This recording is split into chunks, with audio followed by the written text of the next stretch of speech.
Hi guys, I'm Adam Wilborn from WhatCulture. And I'm the inspirational Andy Murray from WhatCulture. And remember, 100% of the shots you don't take, you miss. And I've got an update for you on Alexa Bliss. Extreme Rules will probably get a lot of watches, but it won't be getting any more matches. Ooh. That was awful. Follow me on Twitter at Adam Wilborn. This is my plea. But I've got some big news for you on NXT. And Cedric Alexander, this week on Raw, he was in the spotlight. But are WWE going to get his push right? Oh, I thought you were going to swear then. This is the news. Let's fire in. Let's get cracking with an absolutely ridiculous story. Banter News is here. It's Friday morning. Let's talk a little bit about R-Truth. Oh. The 24/7 division's ace, not the champion at the moment, but certainly the division's ace, has been at the heart of all the memorable angles, all the fun we've had with this division, including that wonderful wedding scene the other week where he showed up and he regained the title. He ruined Drake Maverick and Renee Michelle's special day by claiming the belt. Well, in a recent edition of the, what's it called, the Edge and Christian Pod of Awesomeness, yeah, he was interviewed extensively. He spoke about the 24/7 title and he had a crazy little story for what that scene was originally supposed to entail. So the idea for him to invade the wedding was originally devised by Sarah Stock, a former indie wrestler, a current coach at the Performance Center, and a current WWE producer. When she came to Truth with the idea, he wanted to take it to the next level. He reportedly wanted to win the belt while wearing a wedding dress. However, Vince McMahon shot it down. He said Truth is trying too hard to be funny. Just be yourself. Just do your thing, basically. Which is quite funny, the idea of Vince McMahon rejecting comedy for trying too hard, given the volume of crap he has saddled us with over the past few years. But I know you have a thing or two to say about this, Adam. Oh yes, when you think trying too hard to be funny, you think Adam Wilborn. And I literally booked this on podcasts immediately leading up to Drake Maverick's wedding. Now, granted, I also booked the 24/7 championship being won on a plane by R-Truth, Yep. pinning of Jinder Mahal when he was asleep. But I also said, wouldn't it be funny if Drake Maverick walks to the front of his wedding, pulls back the veil, and it's R-Truth there? So, granted they didn't take this one, but I'm just going to put this out there. WWE, you know where to find me on Twitter. Get in touch, and I'll just book the whole 24/7 championship for you, because apparently you're just stealing my ideas, okay? You got the first one for free, you rejected the other one because it's trying too hard to be funny. The next one, you will be hearing from my lawyers. Speaking of hearing from our lawyers, Kourtney Kardashian has a new company. Do you want to know its name? Nah. Push. Looks like it'll be an expensive legal summer for the newsboys. Oh dear, we'll see you in court. Another thing. You know, given that the 24/7 championship gimmick, R-Truth apparently has a lot of creative control over this. Seeing as a lot of your actual ideas seem to be coming to life on TV, and given that I've never seen you and R-Truth in the same room at the same time, I can neither confirm or deny what's up. Right, let's move on to Extreme Rules and an update on the situation with that handicap match between Bayley, Nikki Cross and Alexa Bliss. A lot of people wondering why Alexa Bliss hasn't been featured, of course, recently on TV. And sort of, I mean, it makes sense in storyline why it's been made into a handicap match, but this makes even more sense since it was reported on the Wrestling Observer that apparently Alexa Bliss has a really bad sinus infection, so they've made it a handicap bout to protect her. That's also the reason why she wasn't on TV this week. Makes sense, doesn't it? Makes sense, all the sense in the world, because in a handicap match she can pretty much hang out and hide and do less. She's been going on social media. All that makes it sound really bad. I'm sorry, Alexa, I'm not taking the mic. She's been on social media extensively over the past week talking about this really bad sinus problem that she apparently has. It's not a great situation for poor Alexa. She seems to get, when she's not getting concussed or injured, she seems to get struck down by illness every time she gets a big opportunity. but it's a good chance for Nikki to show what she can do. Yeah, I think in the grand scheme of things, it doesn't matter too much because depending on how this match goes, it would make sense to make it a handicap match and see what happens going forward. But I also remember when I was about 13, I had an entire summer with a sinus infection, and I wouldn't wish it on my worst enemy. So get well soon, Alexa. Yeah, make a swift recovery. Speaking of Extreme Rules, Shiggity China, the Chinese shagger, you have a newsletter. This is really laboured. Dave Meltzer, right. No bare naked ladies references. He has spoken a little bit more about Extreme Rules, which takes place, of course, this Sunday. The card, which is always subject to change, is not going to change. This is great news, this. Really in-depth, cutting stuff. He was speaking on Wrestling Observer newsletter. He basically said that radio, sorry, I'm messing up all over the place today. He basically said that WWE held a creative meeting on Wednesday, this past Wednesday the 10th, to see if they could add any more matches to the card. They ultimately said no, which means that rumours of a women's tag title match and an intercontinental title match are out the window.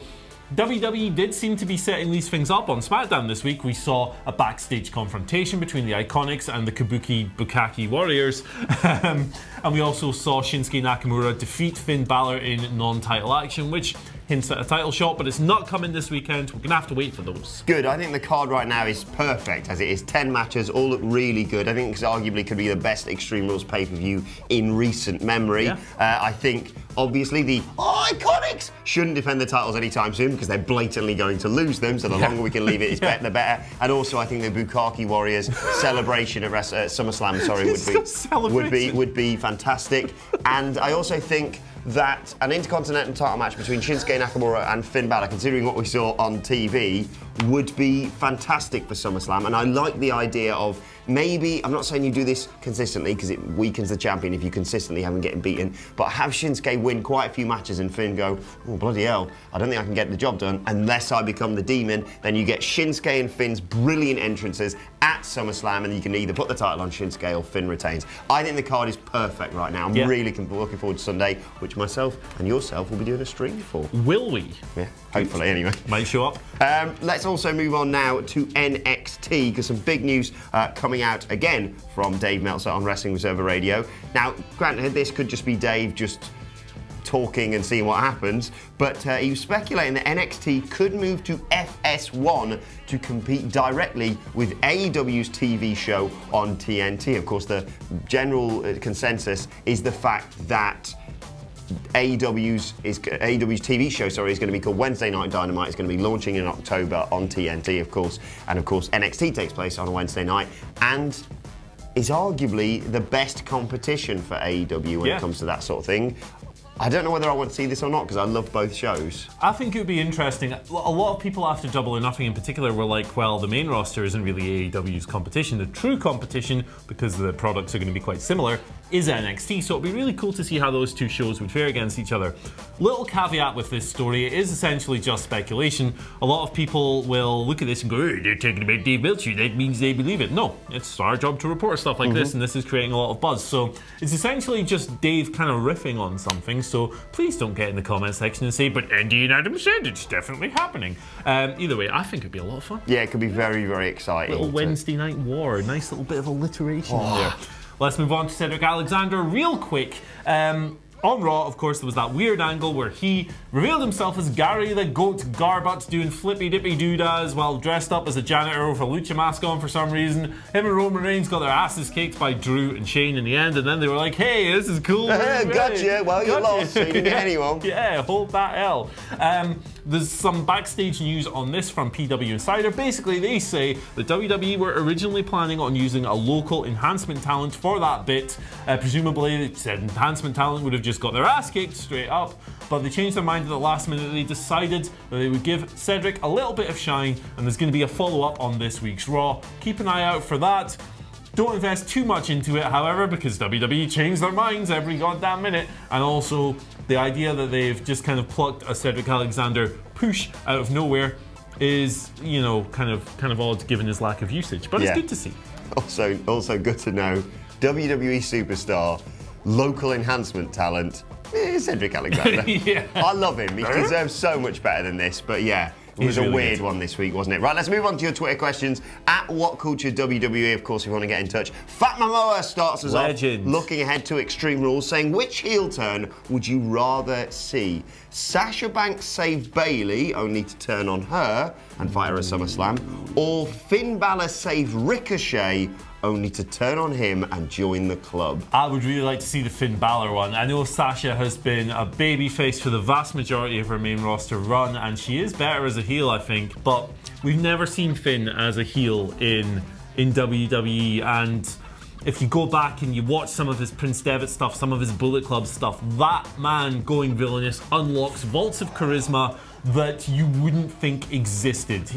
I think babyface Finn is great, but he really takes it to a next level when he's playing an asshole, so I'd love to see that. I'm going to go the opposite. I want to see Sasha Banks because we've waited so bloody long for this feud. SummerSlam is just around the corner. Do that, and then I'm sort of having my cake and eating it too because I want Finn to join the club at SummerSlam.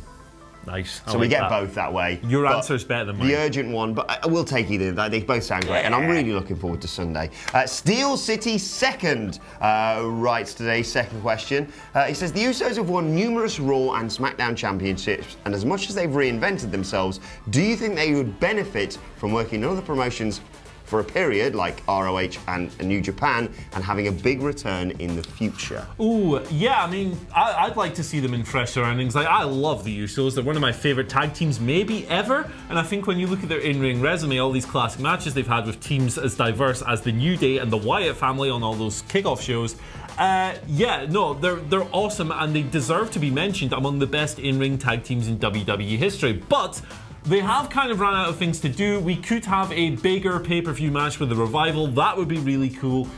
You know, there are some other interesting pairings out there, but given WWE's lack of focus on tag wrestling, I would love to see them maybe go away for a bit, come, like, you know, do the Indies, do AEW, do New Japan, couple of years, tick off all the boxes, have matches with the likes of the Young Bucks, with the Rhodes brothers that they've already had in WWE, of course, but, you know, fresh look of paint in AEW. Yeah, I think that'd be really cool. And then come back fresh. I think it'd be beneficial for both parties if they can work out some sort of contract where they say, like, we're sending you out on loan for a year or two somewhere. Like, they want them to come back, and we all want to see them back in WWE, but the whole absence to make the heart grow fonder, they can develop their skills in a variety of different ways. They're obviously phenomenally talented. But yeah, whether or not WWE just sends them off or just says, look, go away and do some other stuff and then come back in 2 years, I'd love to see something like that. But I'm happy with seeing them every single week on TV anyway, because them, the New Day, the Revival, as you mentioned, are just brilliant. They're beautiful. Final question today comes from James, who's also looking ahead to Extreme Rules. He says, you guys think it's possible, since WWE teased Sting versus Undertaker, that Sting shows up at Extreme Rules and attacks Taker and sets them up for SummerSlam? I think that is entirely possible because it's 2019 and nothing is off the table anymore. However, I think that the setup would more likely be for the next Saudi Arabian show, which is obviously a long way away in November, rather than SummerSlam. So maybe if Sting does end up showing up, it'll be at SummerSlam where The Undertaker is scheduled to compete. He's being advertised, and then set that up for Saudi Arabia. It's worrying either way, isn't it? Can't we just have it at Mania? Like, I've seen so many custom-made promos for Mania. Now, I realise I'm dragging Undertaker out for another WrestleMania appearance, but if you give him 6 months to prepare for it, just to work it out properly. I'd rather see that than the bloody Saudi Arabia show, even though it's far, far more likely. But who knows what's going to happen this Sunday. Stuff's going to go down. Things will occur. We'll deal with it in last-minute rumours a little bit later on today. Right, let's move on to today's and finally, and I just want to show you something, just some light-hearted something for a Friday morning. Here's just a picture of the American Dream grabbing Andre the Giant's arse. Wow, okay. I mean, brave man who took that photo. Yeah, that's a giant arse. I mean, I shouldn't be surprised, but goddamn, look at that keister. So that led me to obviously a sensible conclusion. I'm going to ask you, and I'd like you to reply in the comment section or on Twitter at WhatCulture WWE. Which wrestler's arse would you most like to grab? Oh my goodness. Wow. Have you seen Shane Taylor in Ring of Honor? No. Oh, maybe, I think. Has got some serious cakes. However, Eric Rowan. Eric Rowan has a voluptuous man ass. Check it out. It's underrated in the wrestler's arse spectrum. I would say top 5 dead or alive. Definitely up there with Andre. Definitely up there with Shane Taylor. Yeah, it's Rowan for me. He's got good taste in music as well. Not that that has anything to do with it, but you know. Yeah. It's just not nice. Grab his arse and say nice taste in music. Yeah, nice metal, bro. I'm going to go with Big E. It's just obvious for me. Oh, he'd make it a good time. Oh, I tell you what. And I'm glad we haven't got cancelled in answering that question. Let us know your thoughts in the comment section below. Let us know which wrestlers' arse you'd like to squeeze. Keep it civil. Come on, it's the weekend coming up. Be nice. That's the rule. Male wrestlers only. Yeah. Which male wrestlers' arse would you most like to grab? Let us know in the comment section below or on Twitter at WhatCulture WWE. Don't forget to like, share and subscribe. And if you want to get your news on the go, and you don't have access to YouTube, they are now also being released as podcasts, so make sure you subscribe to What Culture Wrestling on iTunes, Spotify, wherever you get your podcasts from. Daily wrestling podcasts are continuing. We're also releasing these news stories as a podcast as well, so make sure you go out and download that. Let us know your thoughts on everything in the comment section below, and let us know Twitter questions at WhatCultureWWE. Well, actually, they can follow both of us. You can follow him at Andy H. Barry. The H stands for humongoid. It's not even a word. It's mailing it in. It's Friday, isn't it? Yeah. Long week. Yeah. You can follow me at Adam Wilborn. You can follow us all at WhatCultureWWE. My thanks to Andy Murray. Thank you for watching, and we will see you soon. Humongoid.